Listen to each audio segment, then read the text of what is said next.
ఓం నమ శివాయ శ్రీమాత్రే నమః. మిత్రులకి శ్రేయభిలాషులకి అలాగే నన్ను ఇంతగా ఆదరిస్తున్న యూట్యూబ్ ప్రేక్షకులందరికీ కూడా పేరు పేరు ధన్యవాదాలు.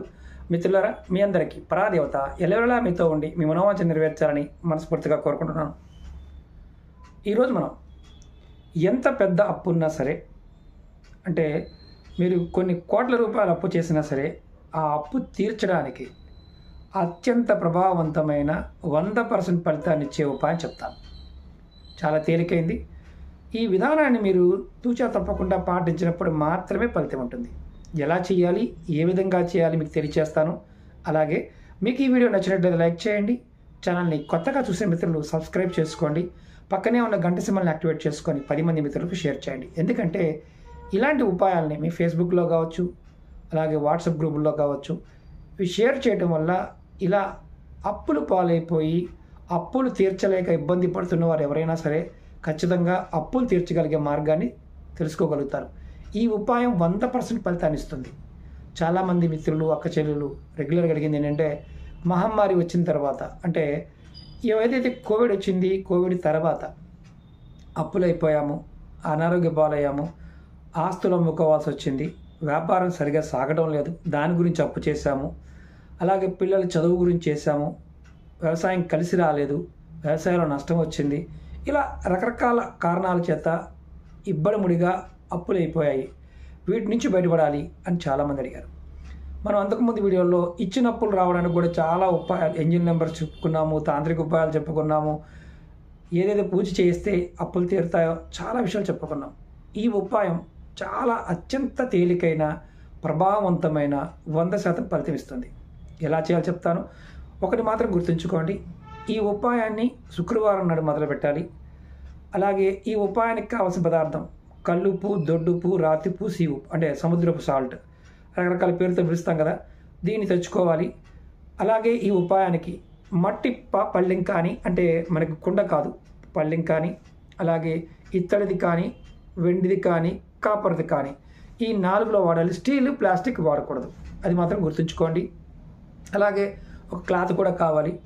అలాగే ఒక కుండ, మట్టి కుండ అయినా కావాలి. ఈ ఉపాయానికి ఎలా చేయాలో చెప్తాను. ముందుగా మీరు ఏం చేస్తారంటే, కల్లుప్పు తెచ్చుకోండి. కల్లుప్పు తెచ్చుకొని దాన్ని మెత్తగా మిక్సీ పట్టేయండి, పౌడర్ లాగా. మామూలుగా మెత్తటి ఉప్పు ఎలా ఉంటుందో అలా పట్టుకోండి. మనకి ఒకవేళ కల్లుప్పు దొరకడం లేదు, మేము విదేశాల్లో ఉన్నాం గురువుగారు, మాకు కల్లుప్పు దొరకదు అనుకునేవారు మీరు మెత్తటి ఉప్పును వాడుకోవచ్చు. కానీ ఒకటి గుర్తుంచుకోండి, దీనికి కల్లుప్పుతో చేస్తేనే మంచిది, ఫలితం బాగుంటుంది. అంటే కల్లుప్పుని మెత్తగా చేసుకోవాలి. మెత్తగా చేసి మిక్సీలో పట్టుకోండి. మిక్సీ పట్టేస్తే మెత్తగా అవుతుంది. లేదు మనకి కల్లుప్పులోనే కొన్ని మార్కెట్లు, సూపర్ మార్కెట్లో బాగా లావుగా కాకుండా సన్నగా ఉండే ఉప్పు కూడా దొరుకుతుంది. అంటే చిప్స్ లాగా ఉంటుంది, మన పంచదార లాగా ఉంటుంది. మరీ అంటే మామూలుగా రెగ్యులర్గా కూరల్లో వేసేది మరీ పలచగా ఉంటుంది. అలా కాకుండా మీరు తెచ్చుకొని దీన్ని దంచినా కానీ, లేకపోతే మిక్సీలో పెట్టినా కానీ అవుతుంది. ఒక 1/4 కేజీ అనేది పర్వాలేదు, 1/2 కేజీ పర్వాలేదు. మీ దగ్గర ఉన్న ఇత్తడి ప్లేట్ కానీ, కాపర్ ప్లేట్, అంటే రాగిది కానీ, ఇత్తడిది కానీ, లేదా మట్టి మూకుడైనా పర్వాలేదు. అంటే ఒక ప్లేట్ పెద్దగా ఉండాలి. ఒక 1/2 కేజీ కానీ, 1/4 కేజీ పట్టే విధంగానే ఉండాలి.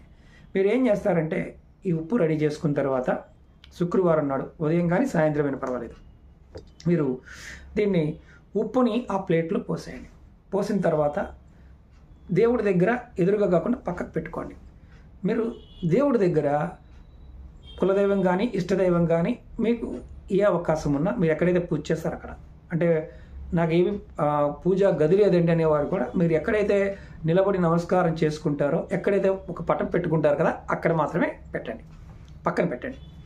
అంటే ఎదురుగా ఒక పక్కన పెట్టండి. తర్వాత దేవుడికి, మీ ఇష్టదైవానికి, కులదైవానికి మీరు ఎలాగైనా పర్వాలేదు, అంటే అక్కడ ఎవరైనా పర్వాలేదు, ముందు దీపారాధన చేయండి. సాంబ్రాణి బొల్ల ధూపం చూపించండి. కొంచెం నైవేద్యంగా ఏదైనా పెట్టండి. పువ్వులు పెట్టండి. మీ ఇష్టదైవానికి ఆ ఉప్పును అక్కడ పెట్టండి. మామూలుగా పక్కన పెట్టించండి. తర్వాత మీరు ఏం చేస్తారంటే, మీకు ఎంత అప్పు ఉందో, అంటే ఒక లెక్క, ఒక 10 లక్షల అప్పు ఉందనుకోండి, ఆ ఉప్పు మీద మీరు చేత్తో 10 లక్షలు, అంటే 1 0 0 0 0 0 మళ్ళీ 2 సున్నాలు, అంటే 10 లక్షలకి ఎన్ని సున్నాలు అంటే అన్ని సున్నాలు, అట్లా అంకెని ఉప్పు మీద రాయాలి. మీ చేత్తో రాయాలి, ఉప్పు మీద రాయాలి. అలా 1 కోటి రూపాయలున్న రాయొచ్చు, మొత్తం మీకున్న అప్పులు ఎంతైతే ఉన్నాయో అంత అప్పులు సంఖ్య వేయండి అక్కడ ఆ ఉప్పు మీద. వేసిన తర్వాత పక్కనే పెట్టండి. కానీ ఆ ఉప్పు ఈ పెట్టిన ప్లేట్ని కానీ ఏదైతే మనం మట్టి పాత్రలో పెట్టినా, ఇతర దాంట్లో పెట్టినా, వెండి దాంట్లో పెట్టినా, కవర్ దాంట్లో పెట్టినా దాన్ని మాత్రం కదపకూడదు, అది అక్కడే ఉంచాలి. రెండవ రోజు అంటే తెల్లవారి తర్వాత మళ్ళీ సేమ్ అలాగే మీరు ఆ పాత్రని కదపకుండా అక్కడే ఉంచి మీరు పొద్దున్నే మళ్ళీ స్నానం చేసి దీపారాధన చేయండి. దీపారాధన, సాంబ్రాణి ధూపం చూపించడం, నిత్య పూజ, సేమ్ నిత్య పూజ, కొంచెం నైవేద్యం పెట్టడం. ఇలా చేసిన తర్వాత మీరు ఆ ఉప్పును ఒక్కసారి పరిశీలించండి. ఆ ఉప్పు మీద మీరు రాసిన అంకె చెరిగిపోయిందా, అలాగే ఉందా? ఒకవేళ ఉప్పు మీద అంకె అలాగే ఉంటే ఇబ్బంది ఏమీ లేదు. ఒకవేళ ఉప్పు కనుక చెరిగిపోయింది అంటే మీరు రాసినది ఆటోమేటిక్గా చెరిగిపోయింది, డిస్టర్బ్ అయ్యింది అంటే మీకు ఖచ్చితంగా గ్రహదోషం ఉందని అర్థం. అలా చెరగలేదు, బాగానే ఉంది అయితే అప్పుడు ఏం చేస్తారంటే ఒక మట్టి కుండ తెచ్చుకోండి. ఆ ఉప్పు పట్టే సైజు మట్టి కుండ తెచ్చుకోండి. అది కూడా ముందే కొనుక్కొచ్చుకోండి, ఇబ్బంది ఏం లేదు. దానిలో మీరు ఏం చేస్తారంటే ఏదైతే ఉప్పు ఉందో అక్కడ ప్లేట్లో ఉన్న ఉప్పుని ఆ కుండలో పోసేయండి. పోసి దాని మీద క్లాత్ కట్టండి. రెండవ రోజు మార్నింగ్ క్లాత్ కట్టండి. కట్టిన తర్వాత మీరు దాన్ని అదే గదిలో, దేవుడి గదిలో ఒక పక్కన పెట్టుకోండి. ఎక్కడైతే దేవుడు ఉందో అక్కడ ఒక పక్కన పెట్టండి. తర్వాత కరెక్ట్గా అంటే మొదటి రోజు నుంచి 11వ రోజు వరకు కరెక్ట్గా 11 రోజులు పూర్తయిన తర్వాత ఆ మట్టి కుండతో పాటు మీరు డైరెక్ట్గా ఆ ఉప్పుని తీసుకుని వెళ్ళి ఎక్కడైనా పారే నదిలో కానీ పారే కాలువలో కానీ మాత్రమే వాటిని వదలాలి. వదిలేటప్పుడు మీరు ఏమనుకోవాలంటే ఈ ఉప్పు ఎలాగైతే నీళ్ళలో కరుగుతుందో నా అప్పులు కూడా అలాగే తీరిపోవాలి అని మనసులో నమస్కారం చేసుకొని అనుకోవాలి. మళ్ళీ చెప్తాను, ఈ ఉప్పు ఎలా కరుగుతుందో అలాగే నా అప్పులు కూడా కరిగిపోవాలి, తీరిపోవాలి అని కోరుకోవాలి. మీరు ఇప్పుడు ఇది ఒక్కసారి చేశారు. 11 రోజుల తర్వాత అంటే 11 రోజులు మీ దేవుడి మందిరంలో పెట్టి 12వ రోజులు తీసుకెళ్ళి కలిపారు. అది అర్థం చేసుకోండి. ఇప్పుడు ఇంకొక సమస్య ఏంటంటే ఇప్పుడు ఉప్పు పెట్టిన ఉప్పు చెదిరిపోయింది అంటే మనం ఏం కదపకుండానే అంకి చెరిగిపోయింది. అప్పుడు ఏం చేయాలి? మళ్ళీ 2వ రోజు అంటే తర్వాత రోజు మళ్ళీ ఉప్పు తీసుకువచ్చి మళ్ళీ సేమ్ అలాగే అంటే ఇదంతా తీసేసి మళ్ళీ పక్కన పెట్టేసి మళ్ళీ కొత్తగా ప్రయోగాన్ని చేయాల్సిందే. అలా ఎన్నిసార్లు చెరిగిపోయినా అన్నిసార్లు చేయాల్సిందే. ఒకటి, ఈ ప్రయోగం చేసే ముందు మీరు కోరుకోవాల్సింది ఏంటంటే అంటే మొట్టమొదటిసారిగా దేవుడికి నమస్కారం చేసుకుంటారు కదా, ధనదక్షిణామూర్తిని తలుచుకొని నా అప్పులు తీరిపోవాలని కోరుకోవడం, అలాగే లక్ష్మీదేవిని తలుచుకొని నా అప్పులు తీరిపోవాలని మనస్ఫూర్తిగా కోరుకొని ఆ సంఖ్య రాయండి.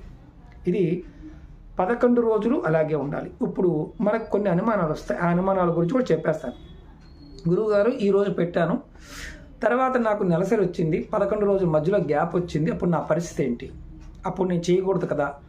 మీరు మొదటి రోజు చేశారు, 2వ రోజు మూట కట్టారు, 3వ రోజు అదే రోజు మీకు నెలసరి వచ్చింది అనుకోండి, మీరు దాన్ని అంటుకోరు కాబట్టి ఎలాంటి ఇబ్బంది లేదు. 11 రోజుల తర్వాత దాన్ని నీళ్ళలో కలపాలి. ఇది ఇంట్లో ఉన్న మగవాళ్ళైనా చేయవచ్చు, ఆడవాళ్ళైనా చేయవచ్చు, ఎవరైనా కుటుంబం కోసం చేయవచ్చు. అంటే స్నేహితుల కోసం మాత్రం చేయకూడదు, కుటుంబ సభ్యుల కోసం మాత్రం ఎవరైనా ఈ ఉపాయాన్ని చేయవచ్చు, అప్పు ఉన్నవాళ్ళు. ఇది మొదటి పాయింట్. రెండోది, ఎవరు చేయకూడదు అంటే ఎలాంటి సందర్భంలో చేయకూడదు? నెలసరి ఉన్నవారు ఈ ఉపాయం చేయకూడదు. కుటుంబంలో ఎవరైనా నెలసరి ఉంది, మా పూజాగది సపరేట్గా ఉంది, వాళ్ళు చేసుకోవచ్చు, ఎలాంటి ఇబ్బంది లేదు. కుటుంబ పెద్దైనా చేయవచ్చు, తల్లైనా చేయవచ్చు, పిల్లలైనా చేయవచ్చు. అప్పు చేసిన వారు ఎవరైనా చేయవచ్చు, ఆ కుటుంబం కోసం కూడా ఎవరైనా చేయవచ్చు. కానీ ఇక్కడ ముఖ్యమైన విషయం ఏంటంటే నది లేకుండా ఈ ఉపాయం చేయడానికి లేదు. అంటే కాలువ కానీ నది కానీ, మీరు ఒకవేళ నాకు నది లేదండి నా దగ్గరలో అంటే దూరంగా నది ఉన్న ఆ రోజున వెళ్ళి అది కలిపి రావాలి. అలా కలుపుకునే అవకాశం ఉండి ప్రయత్నం చేయండి. Point number 2. పాయింట్ నెంబర్ 3, ఇప్పుడు ఇంట్లో ఎవరైనా మరణించి ఉన్నారు, పెద్ద కర్మ అవ్వలేదు అంటే చనిపోయిన తర్వాత మనం 11వ రోజున 13వ రోజున కర్మ పెట్టుకుంటాం. 9, 11, 13 పెట్టుకుంటాం. ఆ కర్మ అయిపోయిన తర్వాత ఇది చేసుకోవచ్చు. అంటే కొంతమంది దేవుడి దగ్గర దీపారాధన చేయకూడదు కదా గురువు గారు, మాకు పంతులు గారు చెప్పారు అంటే అది మీ ఇష్టం. ఎందుకంటే చనిపోయిన వారింట్లో కర్మ అయిపోయిన తర్వాత నిత్యం ఆ సంవత్సరం మొత్తం కూడా దీపారాధన చేయమని శాస్త్రం చెప్తుంది. ఎందుకంటే ఆ ఇంట్లో ఉన్న ఆత్మ ఎవరైతే మరణించారో వారి ఆత్మ శాంతి చేకూరడం కోసం ఈ ఉపాయం అనేది మీకు 100% ఫలితమిస్తుంది. ఎటువంటి ఎంత పెద్ద అప్పు ఉన్నా సరే అది మీకు ఖచ్చితంగా తీరిపోయే అవకాశం ఇది కలగజేస్తుంది. నమ్మిక, విశ్వాసం చాలా అవసరం. నమ్మకం లేని వారు పొరపాటున ప్రయత్నం చేయకండి. ఇది బాగా గుర్తుంచుకోండి. నమ్మకంతోనే ప్రయత్నం చేయాలి. నమ్మకం లేకపోతే పొరపాటున కూడా ప్రయత్నం చేయవద్దు. ఇంకొకటి ముఖ్యమైన విషయం ఏంటంటే, ఇలాంటి ఉపాయాలు, ఈ ఉపాయంతో పాటు ఇంక వేరే కూడా చేయవచ్చా? నిర్భయంగా చేయవచ్చు. అలాగే చాలామంది అడుగుతున్నారు, సమస్యల గురించి అడుగుతూ ఉన్నారు. మన ఛానల్లో ఉన్న ప్లేలిస్ట్లోకి వెళ్ళండి, నెంబర్ ఆఫ్ వీడియోస్ ఉన్నాయి. అలాగే మన ఛానల్ డిస్క్రిప్షన్లోనే మన వేరే ఛానల్ లింక్స్ కూడా ఇచ్చాను. వాటిల్లో మీరు ఏంటంటే అందులో కూడా వీడియోస్ ఉంటాయి. ప్రతిరోజు వచ్చే అంటే కొత్తగా వీడియోలు పెడుతూ ఉంటాం, పాత వీడియోలు కూడా రెగ్యులర్గా షేర్ చేస్తూ ఉంటాం దాంట్లో. అలాగే మీరు గుర్తుంచుకోవాల్సింది ఏంటంటే, ఏదైనా చేస్తున్నప్పుడు ఈ ఉపాయం చేస్తూ ఇంకొక ఉపాయం చేయొద్దు అంటే చేయవద్దు. అంతేగాని లేకపోతే ఆ వీడియోలో చెప్పలేదు అంటే ఎన్ని ఉపాయాలైనా చేయవచ్చు. ఇది గుర్తుంచుకోండి. ఓకే మిత్రులారా, మీకు ఈ వీడియో నచ్చినట్లయితే లైక్ చేయండి, ఛానల్ని సబ్స్క్రైబ్ చేసుకోండి. 10 మంది మిత్రులకు ఎవరైతే సమస్యలతో బాధపడుతున్నారో మీ ఫేస్బుక్ అలాగే వాట్సాప్ గ్రూపులో షేర్ చేయండి. అలాగే ఎవరైనా సరే రెగ్యులర్గా మనతో టచ్లో ఉండాలనుకునేవారు, నేను చేసే ప్రతి వీడియో మీకు ప్రతిరోజు రావాలనుకునేవారు, మన వాట్సాప్ గ్రూప్ కూడా ఉంది, ఫేస్బుక్ గ్రూప్ కూడా ఉంది. వీడియో డిస్క్రిప్షన్లో గ్రూప్ లింకులు కూడా ఇచ్చాను. వాటిలో మీరు డైరెక్ట్గా జాయిన్ కావచ్చు. ఓం నమః శివాయ. శ్రీమాత్రే నమః.